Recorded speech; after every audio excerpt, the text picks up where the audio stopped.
pastor Ricardo Sobral, estamos aqui para mais uma videoaula da Escola Dominical da Igreja Assembleia de Deus, Ministério Belém. Nós estamos lecionando para a sala dos jovens sobre o tema Ensina-nos a orar, exemplos de pessoas e orações que marcaram as Escrituras. Nós estamos na última lição desse trimestre, lição de número 13, a oração de Paulo em favor de seu espinho. E nosso texto do dia é: e para que não se exaltasse pelas excelências das revelações, foi-me dado um espinho na carne, a saber, um mensageiro de Satanás, para me esbofetear, a fim de não me exaltar. 2 Coríntios 12, verso 7. Os objetivos que pretendemos falar nessa lição é de mencionar o valor da experiência na vida cristã e compreender o contexto da oração de Paulo pelo espinho. A introdução diz que quando Paulo escreve essa carta aos irmãos de Coríntios, o apóstolo fez uma referência, uma sequência de 3 orações que fizeram acerca desse espinho na carne. Sobre essa importância, primeiro, sobre a importância de nós testemunharmos acerca das maravilhas de Deus, é o que ele coloca na oração em nossas vidas. Segundo, que sobre o espinho, na carne, os seus efeitos desse espinho. E em terceiro, também as orações sinceras, cujas respostas divinas são negativas. E quarto, que a graça de Deus é suficiente nas nossas vidas. E nós vamos ver isso durante essa aula, essa preciosa lição. O primeiro tópico começa a dizer sobre as visões celestiais. As visões celestiais. E, falando de visões celestiais, o texto que nós encontramos falando um pouco sobre visão celestial, há várias pessoas na Bíblia que tiveram visões celestiais, visões que trouxeram impacto na vida deles, Nós podemos falar de Abrão, quando Deus aparece em visão a ele, dizendo para ele, prometendo que ele teria um filho, e que a partir desse filho ele seria pai de uma grande nação. Poderíamos falar também de Moisés, que teve a visão da sarça ardente, por exemplo. Teve também outro que teve uma visão, falando dos patriarcas, Jacó, a visão daquela escada que tocava no céu, e ali ele faz um pacto com Deus, de dar o dízimo de tudo que ele receberia naquela jornada, naquela viagem. Nós vemos também a visão de Samuel, o profeta Samuel, ainda menino, ele ouve a voz de Deus, e o sacerdote Eli fala para ele: olha, a próxima vez que você ouvir novamente, você vai dizer, fala que o teu servo ouve. E quando ele assim o fez, Deus lhe deu visões, do que ele deveria fazer e como seria a sua vida profética, a vida do povo, a vida de Samuel, de Eli, o sacerdote. Visões. E olha que interessante, que em Números, capítulo 12, verso de número 6, o Senhor disse assim para Arão e Miriam: ouve agora as minhas palavras, se entre vós houver profeta, eu, o Senhor, em visão a ele me farei conhecer, ou em sonhos falarei com ele. Então, essas são algumas das maneiras que Deus tem de falar conosco, através de visões celestiais. Nesse primeiro subtópico, o valor de um testemunho, Deus permitiu que o apóstolo tivesse visões e revelações, E ele, nessa carta, apresenta essas visões e revelações de forma bem restrita, de forma bem contextual, muito resumida, que fica até difícil interpretação por muitos, E essa experiência aconteceu provavelmente em Tarso, isso mesmo, na cidade onde ele era natural, pouco antes da sua primeira viagem missionária de Atos, capítulo 13. E Paulo ele foi levado, segundo essa visão que ele teve, no capítulo 12 da segunda carta aos Coríntios, diz que ele foi levado ao terceiro céu, aonde Deus está, e durante esse momento em que ele está lá, ele ouviu palavras inefáveis. Já já nós vamos saber o que são palavras inefáveis. E possivelmente essas revelações tenham sido a respeito do Evangelho de Cristo e das glórias, né, indescritíveis nos céus que estão reservados aos cristãos. Por que que o comentarista acredita que essas revelações sejam a respeito do Evangelho e da glória indescritível? Pelo que ele disse em Romanos, capítulo 8, verso 18, ele diz assim: para mim, tenho por certo que as aflições deste tempo presente não são para comparar com a glória que em nós há de ser revelada. Com a glória que em nós há de ser revelada. Ou seja, ele viu algo que, o que quer que seja que ele fosse passar aqui na Terra, não ia se comparar àquilo que nós iríamos vivenciar ou iremos vivenciar na eternidade. E isso ele fez com motivação. Então, muitas das histórias que nós vivemos na nossa trajetória cristã, elas podem servir de incentivo aos irmãos que também atravessam grandes dificuldades. É bem provável que eu e você conheça pessoas que estão passando por desemprego, estão passando por enfermidades, principalmente nessa pandemia, enfermidades psicossomáticas, e quem sabe você também já passou por isso, mas você buscou a Deus e Deus abriu uma porta de emprego, Deus curou você de alguma enfermidade, Deus fez algo na sua vida como testemunho para glorificar o nome dele. E quando nós contamos esses testemunhos, o que é que nós esperamos? Esperamos que as pessoas sejam alcançadas, que as pessoas sejam motivadas a orar mais, a buscar mais a Deus, a ter mais fé no Senhor. O próprio Senhor Jesus disse em Lucas 4, verso de número 22, Lucas 4, 22, o seguinte: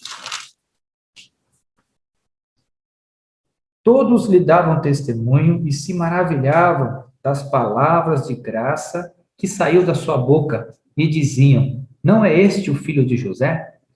Todos se maravilhavam e davam glórias pelo testemunho das palavras que saem da sua boca. Então, nós também precisamos seguir o exemplo de Jesus e levar palavras às pessoas que estão passando por dificuldades. A palavra inefável que Paulo cita aí, né, possivelmente, essas visões e revelações que o apóstolo teve, né, foram tão magníficas e impressionantes que qualquer definição humana jamais conseguiria descrever. Jamais. A palavra inefável significa, segundo o dicionário Oasis, algo que não se pode descrever por causa da sua grandeza, do seu poder, da sua beleza. Algo que não se pode descrever por causa da sua grandeza, do seu poder, da sua beleza. Então, o que quer que seja que o apóstolo tenha visto, essa inefável, né? Essa inefável e indescritível presença, visões que ele teve, nós precisamos buscar isso também. O inefável, ele produz o seu efeito através da experiência, sem o auxílio de chaves linguísticas, de vocabulário. É como é que eu posso explicar, né, o inefável a quem não se permite sentir Deus? Como é que nós vamos explicar o inefável para uma pessoa, por exemplo, que é ateu, não acredita em Deus, né?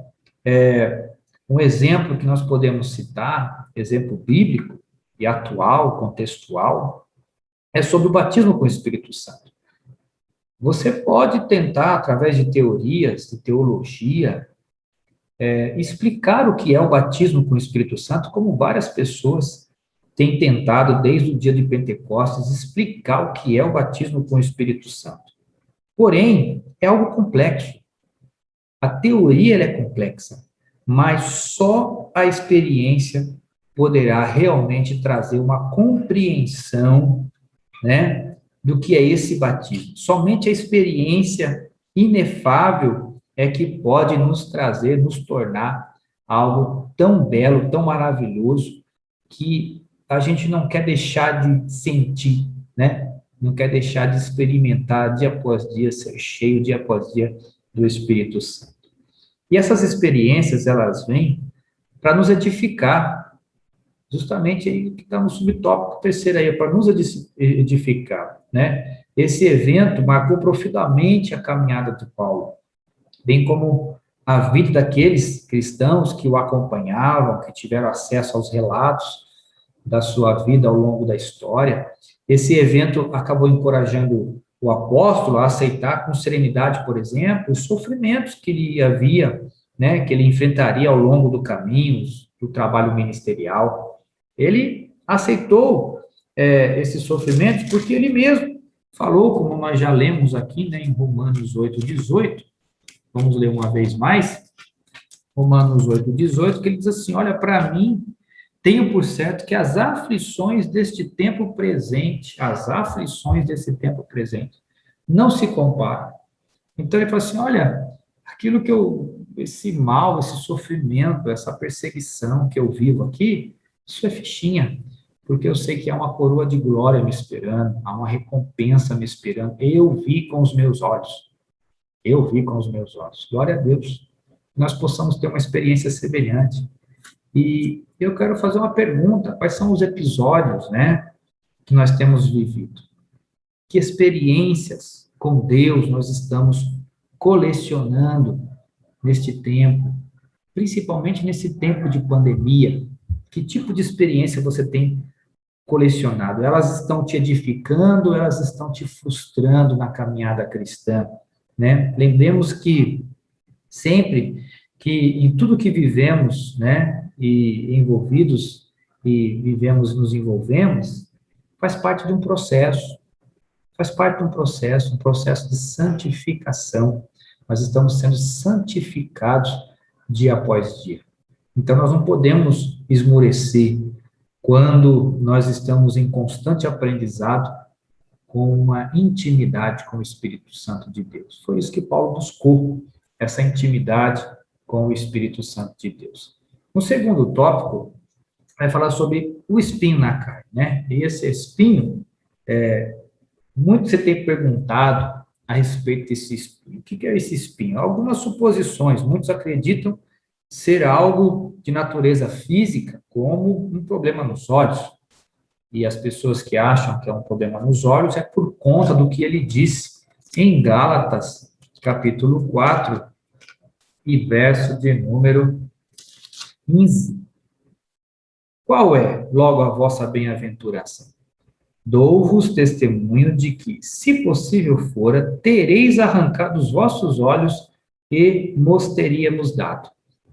Então, por essa descrição, alguns acham que Paulo estava dizendo: olha, eu tenho um problema nos olhos, esse problema nos olhos é o meu espinho na carne, e se vocês pudessem, vocês arrancariam os seus olhos e dariam para mim. Tamanho é a respeito, a admiração que vocês têm por mim. Eu tenho certeza que vocês fariam isso. Mas não é. Outros falam que poderia ser uma doença, né? Por conta do que ele diz no verso de número 13 de Gálatas 4. E vós sabeis que primeiro vos anunciei o evangelho, pois também o evangelho estando em fraqueza de carne. Então, alguns acham que por causa de uma enfermidade carnal no seu corpo físico, ele poderia ser esse espinho na carne. Bom, fato é que Paulo deixa claro que esse espinho lhe fora dado, enviado, né, como um agente para trazer a ele crescimento espiritual, para lembrar da importância de evitar certas quedas, né, que eram tão comuns ao ego humano. Esse espinho veio sobre Paulo para dominar o ego, o egocentrismo, o egoísmo que o homem tem dentro de si. que toda mulher tem dentro de si e que nós precisamos controlá-lo. E esse espinho veio justamente para isso, né? Muitos são os efeitos positivos desse espinho. Por exemplo, a suficiência da graça. O Senhor disse: olha, eu não vou tirar esse espinho de você, Paulo, porque a minha graça te basta. A fraqueza sendo dissipada, né, frente ao poder de Deus, o orgulho cedendo à humanidade, à humildade. Então, essas ações são ações produzidas pelo espinho na carne. E quanto a cada um de nós? Você tem ideia de qual é o nosso espinho na carne? Você tem ideia disso? Será que ele é motivo de reclamação e insatisfação, ou nós temos sido agradecidos nas nossas limitações, porque Deus nos colocou um espinho na carne? Possamos depender de Deus e com sabedoria lidar com os nossos limites, sempre que declarando um coração, né? O Senhor, olha, Senhor, nós dependemos de Ti, Senhor. Nós não podemos viver sem o Senhor. E eu entendo que esse espinho na carne é para me fortalecer, é para me edificar. E o espinho na carne do apóstolo, né, fez ser mais dependente de Deus. Ele se torna mais dependente de Deus em tudo, e ele passa a buscar a orientação do Espírito Santo. O escritor aos Hebreus disse no capítulo 12, verso 10: aqueles, na verdade, por um pouco de tempo, nos corrigiam, como lhe bem parecia, mas este, para nosso proveito, para sermos participantes da sua santidade. Então, o espinho, ele vem para trazer crescimento, né?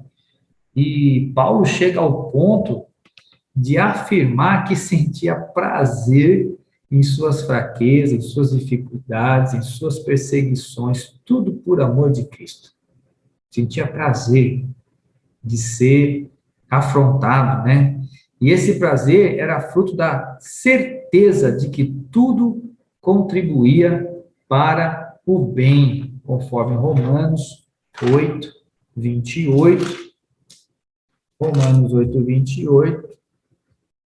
Sabemos que todas as coisas concorrem para o bem daqueles que amam a Deus, para o bem daqueles que são chamados segundo o seu propósito. E quando nós estamos cheios de nós mesmos, não há espaço para a dependência divina. Esse é o ponto.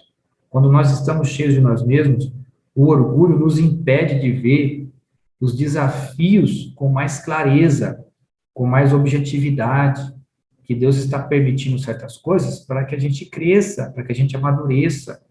Mas quando nós nos colocamos totalmente na mão do Espírito de Deus, então ele age na nossa vida. Ele age em nós. Quando você entra pelo caminho do jejum, da oração, da consagração, da santidade, da busca por mais de Deus, você vai ver como você amadurece, como você cresce espiritualmente. E Paulo também entendeu que esse espinho veio na sua vida como um corretivo, como uma correção de rota, se nós assim podemos dizer. Uma das formas de Deus nos aperfeiçoar é trabalhando nas nossas falhas. Isso mesmo, é a nossa limitação, é trabalhando, é o Espírito forjando a gente, criando novas maneiras de perceber os desafios diários e como saber lidar com eles. Então, Deus tem seus meios, suas formas, seus métodos de trabalhar em nossas fraquezas, de nos corrigir com sua graça, com seu amor, com sua misericórdia. E quando ele nos chama para uma missão, ele também vai nos dar as condições para executar essa missão. Não pense que você será chamado e você não será capacitado.